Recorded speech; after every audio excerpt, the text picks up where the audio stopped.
The Charlotte Davidson game has always been a very special experience for the Charlotte community, and I've seen it go through so many transitions after being here for this number of years. But it's an event that it puts two programs on a stage, and they compete as if it's the national championship, and it's always an honor to be part of it. Well, certainly the Steph and was Lee Goldmeyer. Yeah, that was a contest in which dagger after dagger after dagger was made by both sides, and of course Lee and Stephen were the catalysts for that, and does stand out. But I can recall the old Coliseum. I can recall the older Coliseum. I can recall two games in 1 year, and it's been an experience that has left me with a lot of memories. What was the format those couple of years when you played twice? Was it? Jeff Mullins was the coach, and he asked if we could go two games in the same year, and I think we did it for 2 years, and then we discontinued that after Jeff had left. Charlotte has been at a disadvantage because of the continuity in their program, the transition from coach to coach, from system to system, and as a result, there's been that same lack of continuity in their roster. So I think the fact that I have been here for these number of years has given us a little bit of continuity and understanding our system, and I think that's been the biggest difference.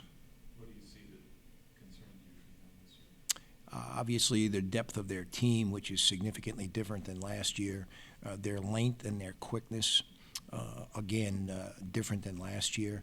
And they present some different looks with a four-man that could shoot the ball as well as they do, with guards that can all get their own shot as well as they do. The gap line is always a work in progress. I know we use the same defense, and it's been a 5-year work in progress for us. And of course, they have the advantage of having coached with Tony for as long as he did, and really knows the ins and outs of it as well as anybody. Plus, they have the advantage of length and quickness, and I think that certainly will speed up the process of them adapting to it. Coach, what did you guys learn about yourselves from that game against Auburn? Played it very close, obviously fell, but a lot of good takeaways you could take away, and what do you guys want to work on? You know, it's a terrific stage to be on, so first we appreciate the fact that we had that opportunity to be on that stage. We were faced with a defense that was very aggressive and very good and very, very athletic. And we also were faced with a defense that protected the rim so well.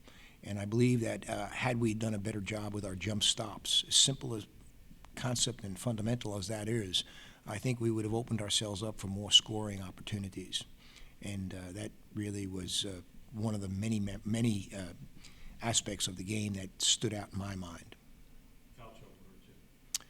Foul trouble, but with John, with Luca, I think Luke Frampton had 2 in the first half. It gave us an opportunity to use the bench, and as we said from the beginning of the year, we needed to use the bench, and I thought we got some very good time out of our bench.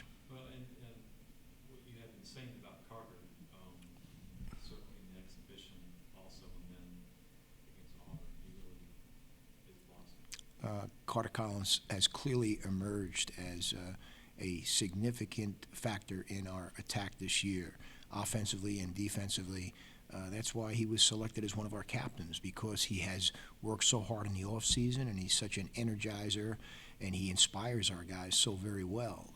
So, yes, and he showed that very, very, very consistently on Friday night against Auburn. What did he do in the offseason?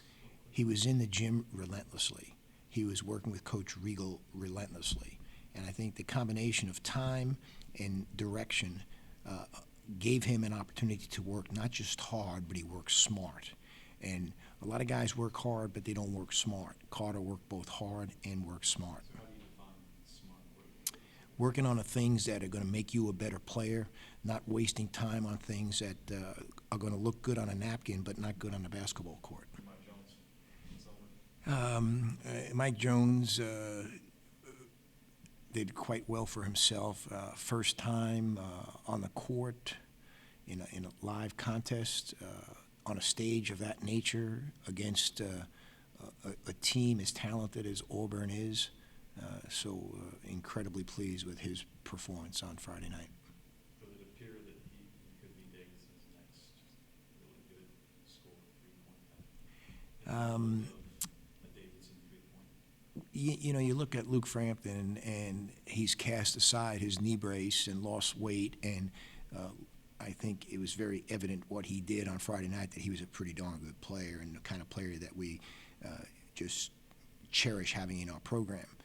Mike Jones, sort of a flashback to Luke of last year with the knee brace, and I think Mike's going to have that same path that Luke has taken. Is he going to have to keep the brace on? I suspect that after this year, he'll be able to discard it.